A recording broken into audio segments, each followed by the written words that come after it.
it was important. Like, I might make it. I really wasn't planning on like applying for American Idol. So yeah, let's take a little trip down memory lane. Welcome to my YouTube channel and an all-new series on my journey back to American Idol. And you're coming with me.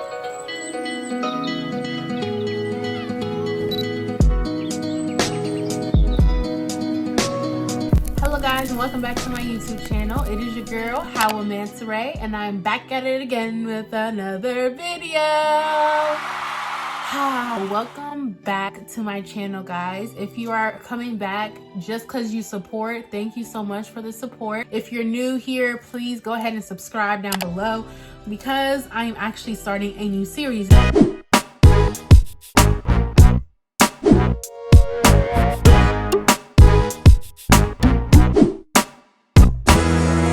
This is the beginning of a brand new series, so I would really appreciate it if you went ahead and subscribed down below, and let's just get right into it. The American Idol. So just to be specific, this whole video is just going to be me walking you through the whole process of me trying to go back. So specifically me trying to go back. This is not me like just recapping only on my experience from back then, but it's also me trying to actively go back. So this whole series could just flop if, you know, I don't go, or if my video doesn't make it far, or if they don't email me back after I submit my video. But just to be specific, my whole series on my journey back to American Idol is going to be me trying to audition to go back and trying to also guide you guys throughout the whole entire process of me doing that. I'm going to show you guys the videos I'm going to send in.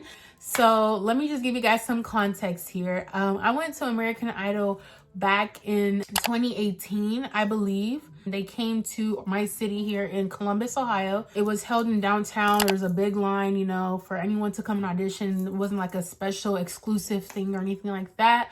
But this year, I'm not going into a line like I did 3 years ago. I'm kind of happy about that, but also I feel like it kind of takes away from the experience because I felt so like I was really auditioning for American Idol, being in the line and going to downtown. You know, it's okay. It's 50-50. But I'm pretty sure that the deadlines to, like, you know, sending your video is September 15th. So I'm going to do that, and I'm going to walk you guys, like I said, throughout the whole entire process. That's why it's a series. Everything is going to be recorded and captured and just a reflection so we can look back on it. And like I said, it could be so successful or it could flop. Either way, it's just for content matters and to document and to just be, you know, create memories, just to be happy with, you know, me going back and me doing it. You feel me? If you are in the city and you have any type of talent, you're a guitarist, you're a pianist, you're a violinist, you're a singer, a dancer, a rapper. It's basically an open audition. I went to the open auditions and I was able to, you know, wait in line. It was a very hefty line back then, and I waited in line for about a good, I would say 3 hours. It felt like more, but I feel like it was 3 hours, maybe 4, but like it was a long time, but it felt like forever. It definitely took the whole day altogether just doing the audition itself, but waiting in line definitely took a large portion of my day. So yes, I loved it. It was a great experience. Then I sang a song called Rise Up by Andre Day. That was such a like big song for me. Like, I love that song. I sang it in high school for like my Black History Month show. I did so much with that song, and I feel like it just made a lot of sense to do that song since I'm so good at it and I practiced it so much. So I did that and I was pretty happy with the outcome. I can't lie. So let's just get into context of how everything went in that day specifically, just so you guys can just get intel on exactly what I'm talking about. I'll walk you through like from the beginning of the day until the end of the day. So last year I had gotten, I think, a notification on my phone. I think it was on Instagram or Twitter. It could have been on either one, of like auditions coming up, talking about like all main cities, Columbus, Ohio. We'll be talking Nashville, Tennessee. Like, they had a massive like audition tour where they would just go to all these big cities. So I seen that they were coming to Columbus, Ohio. And obviously I was like, oh, I'm in Columbus, Ohio. I'm taking this massive opportunity and I'm going to try to audition. Clicked on the link and I was able to basically just write down my name. Back then it wasn't like all remotely online, so as long as I like put down my information, like basic like name, address, information down, They sent me an email saying like, okay, you're finally registered and like signed up to audition, blah, blah, blah, blah. And like, this is the day, this is the time, this is the location. You have to print out everything. You print out the papers that you're going to bring that day. You got to print out like a little picture of yourself just in case like you go far. I did that, put it in a little folder.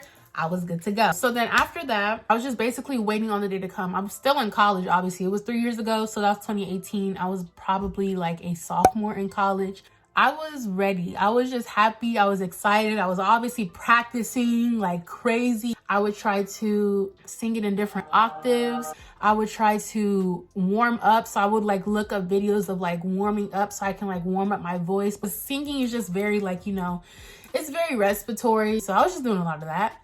And finally the day came. So it was, I think, sometime in September, if I'm not mistaken. I had the audition time and everything around like 1 p.m. So I went and I was able to wait in line, like I said, for 3 hours. I seen a lot of people I knew. As soon as I finally got to the beginning of the line, because it took a hot ass minute, and I finally got to the front where the judges are, So another thing why I say judges is because they didn't really have like judges like how they do at American Idol itself. There were like, I guess, producers of the show acting as judges, and they'll like see if our talent is basically up to par in order to take us to the next level and give us that golden ticket. And basically it was just like a good like 5 tents in the park, in the middle of like the park area that we were at, and there was like a big like stairwell type of thing, like where the crowd was sitting at, so people could come and watch. You can like literally just stroll around and hear people singing and auditioning. So we went up to the tent. It was like we came in like threes. So let's say this was me, this is another person, this is another person. We came in threes to the tent.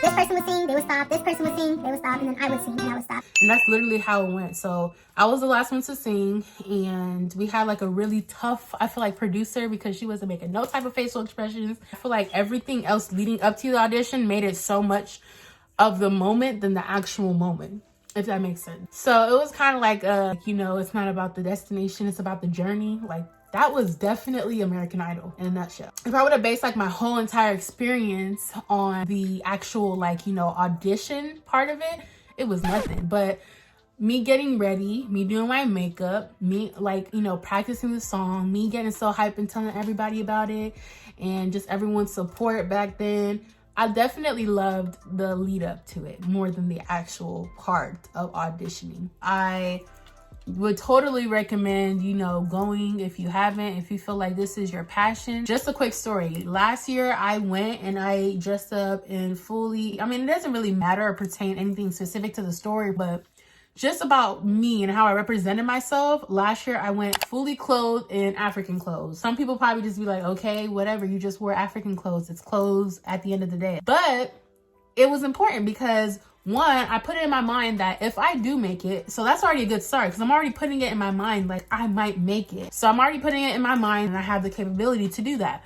But two, I'm also, like I said, wanting to represent myself in a certain light. And I want to represent myself being African. My name is Hawa. Obviously, if that doesn't tell you enough, but just to let you know, I'm African. If I make it far, y'all gonna know where I'm from, you know, my roots, like what I represent, you feel me? But I still want to make sure that if I ever get bigger or ever go anywhere in life, that I always remember that I am African. I did come from, you know, humble beginnings, okay? That's it, that's all. We should start a hashtag, like just as a family here on YouTube. Like we can just do the hashtag on YouTube, or we can take it to Instagram, or we can take it to Twitter. Let's just start a hashtag, just my YouTube family right here. If you really support me, or you're new and you want to start supporting me, drop down a hashtag that we can always use for this series. Drop it down below if you have like some cool, fun hashtags that you feel like we should start. So yes, real quick guys, if you guys may please drop a like, a comment, a share, and subscribe if you would like to see more videos like this from me, or you know, if you just would like to see me more often. So, but I'm also going to be dropping regular videos as well. I will definitely see y'all on the next video. Bye.